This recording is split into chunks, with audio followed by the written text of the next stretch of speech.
ಒಪ್ಕೊಳ್ಳಿ. So ಈ ಒಂದು ವಿಷಯವನ್ನ ನೀವು ನೆನಪಿಟ್ಕೊಳ್ಳಿ. ನೀವು ಒಪ್ಕೊಂಡಂತ ಕೆಲಸವನ್ನ ಖಂಡಿತ ಪೂರ್ತಿ ಚೆನ್ನಾಗಿ ಮಾಡಿ, 100% ಅದರಲ್ಲಿ ಇನ್ವಾಲ್ವ್ ಆಗಿ ಮಾಡಿ. ಅದಕ್ಕೆ ಬೇಕಾದಂತಹ ದೈಹಿಕ ಸಿದ್ಧತೆ, ಮಾನಸಿಕ ಸಿದ್ಧತೆ. ಇವಾಗ ನಿಮ್ಗೆಲ್ಲ ಗೊತ್ತಿದೆ, ತುಂಬಾ ಜನ ಇನ್ನೊಂದು ಕೂಡ ಇವಾಗ ಕರಾಟೆ ಏನೋ ಸೆಲ್ಫ್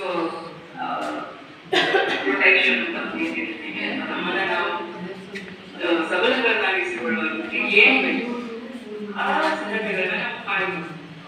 ಇನ್ನೊಂದು ಮಾತು ಹೇಳ್ತಾರೆ, ಈಗ ನೀವು ಗಮನಿಸಬಹುದು, ಕೆಲವರು ಬ್ಯಾಗಲ್ಲಿ ಖಾರದ ಪುಡಿ ಇಟ್ಕೊಂಡು ಓಡಾಡಿ, ಮೆಣಸಿನ ಪುಡಿ ಇಟ್ಕೊಂಡು ಓಡಾಡಿ, ಅವಾಗ ನಿಮ್ಮ ಯಾರ ಘಟಕಗಳ ಬಂದು ನೀವು ಅವರಿಗೆ ಮಾಡಿ ಎಸ್ಕೇಪ್ ಆಗ್ಬೋದು, ಆ ಥರ ಎಲ್ಲ ಕೇಳಿ.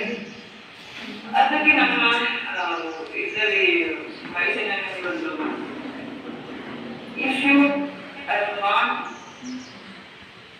brave enough to use a gun, do not keep a gun.